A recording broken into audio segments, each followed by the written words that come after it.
Let me tell you a story.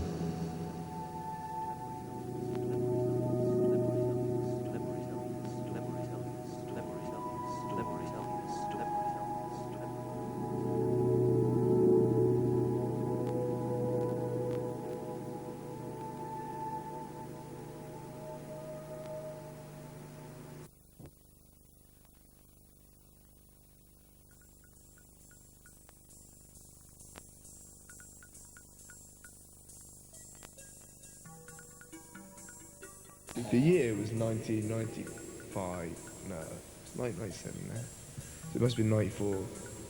And we all wanted to go on holiday somewhere, but we couldn't afford to go abroad. Nothing like that. We just didn't have the money. So the only place we could afford was like a caravanning holiday, well, in a caravan park. Yeah.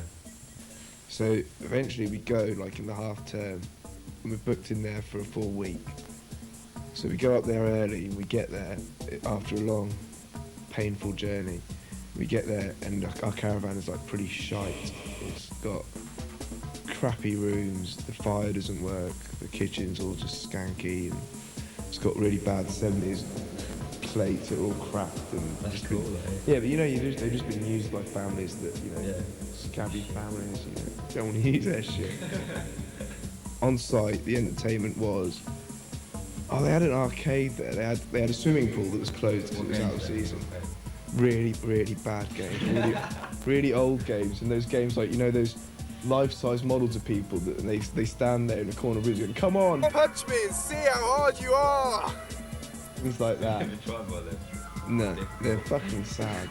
I'm not going to be started on by a machine in the corner and actually then go on and punch it because it's asked me to. So that was crap. But anyway, the main night, the big night of the holidays where we went to steamers. We were all just generally been drinking in our caravan, being rowdy. So we got to steamers and we were all quite pissed. And they were showing Pingu on televisions all around the club, which was pretty cool.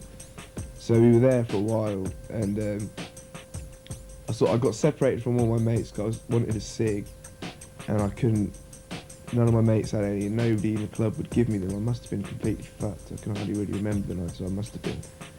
But in the end, I was sat with these people in the corner, just smoking roll-ups with them, and talking shit. They were from Leeds. That's about all I can remember about them.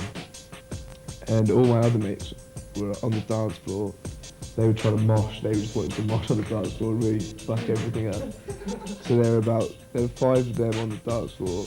Me sat with these complete strangers talking about fags, basically.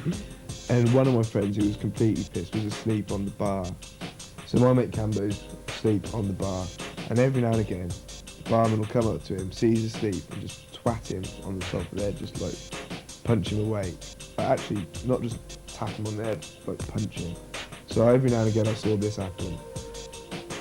Then eventually I decided that I'd get up and mosh with my friends. And I ended up getting thrown across the dance floor and lost my glasses. So I was crawling around on the dance floor looking for my glasses for some time. Then someone found them. And while everyone was looking for my glasses, Trevor went missing, and we just couldn't find him. We all knew he was completely drunk because he was the losing party in the drinking competition. We basically just stuck around at the club for a while waiting for him to turn up. Danced a bit but didn't mosh anymore.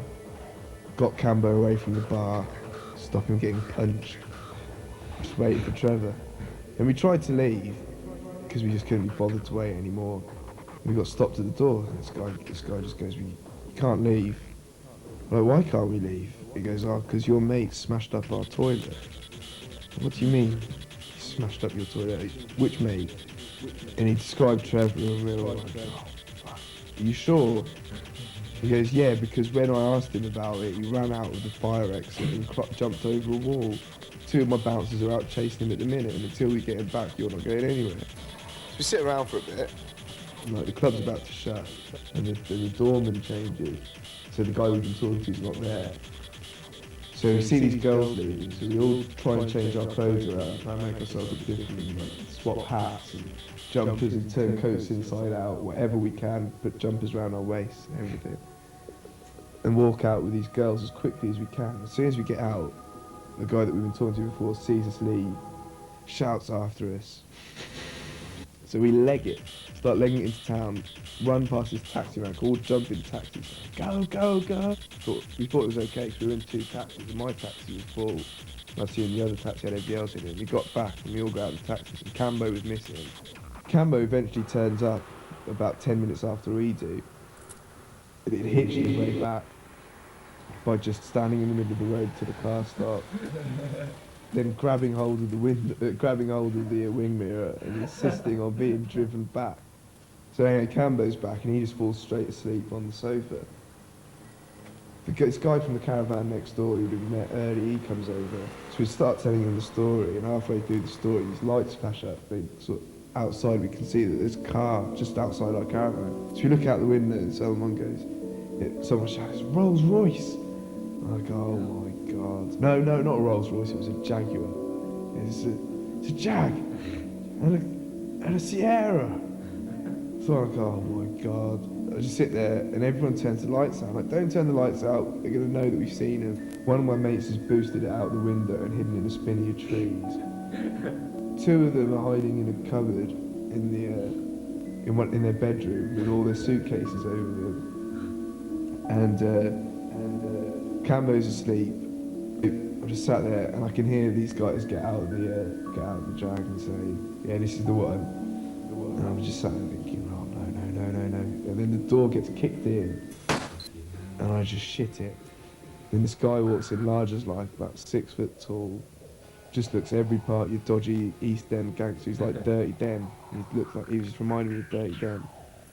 Alright lads. I'd like to introduce myself.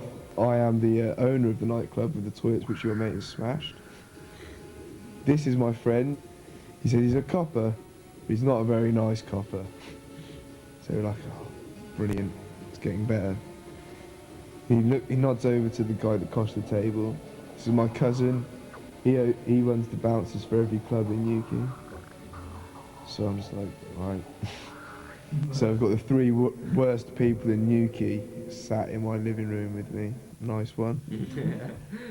And so they stayed for about 10 minutes, just generally frightening us and trying to intimidate us into just giving them all our money. And we sort them out with 50 quid, and we're just about to hand it over to them.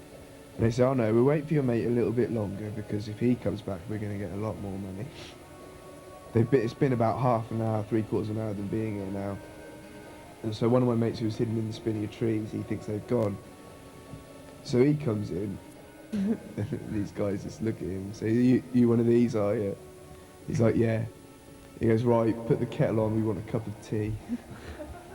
He asked us the worst question he could possibly ask. He asked us what football team we support.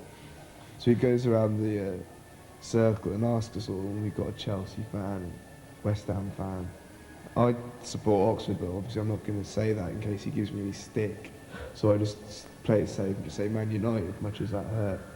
And he was all right with that. Then he asked Cambo, who supports Everton, and he goes, Cambo, who do you support? Cambo says Everton, and then Cambo goes to him, and who do you support, mate? And this guy goes, Leicester. Cambo goes, Leicester? You don't want to support fucking Leicester. They're a bag of fucking shit. We beat them 2-0. 2-0. Like this. So we all said, just shut up, Cambo. Let him support Leicester. There's nothing wrong with Leicester, so we all start trying to stick up for Leicester to prove we're really on this guy's side. But eventually Cambo shuts up. After about an hour and a half of them being there, after they've drunk their tea, talked amongst themselves, threatened us, threatened to break our legs if we didn't give them 50 quid. they left. And then because of that, we had to leave the holiday early. Just didn't have any money. We got banned from Newquay. While they were there, they placed a Newquay ban on us, saying it's nothing against you personally, lads, because now I've got to know you. I suppose you're all right, but don't come into Newquay again, because I own every club there, and all the clubs I don't own, my cousin bounces. So don't bother, because you won't get let into any clubs in Newquay. As soon as they left, one of my mates jumps to his feet, jumps over to the cupboard in the living room and opens it. the guy from the bloody caravan next door's in there. I didn't even know he was in there. He was curled up like in a little ball, and he just wasn't moving. His cheeks were puffed out, and his mouth was like all puckered up. He must have been trying to breathe through this tiny hole in the cupboard.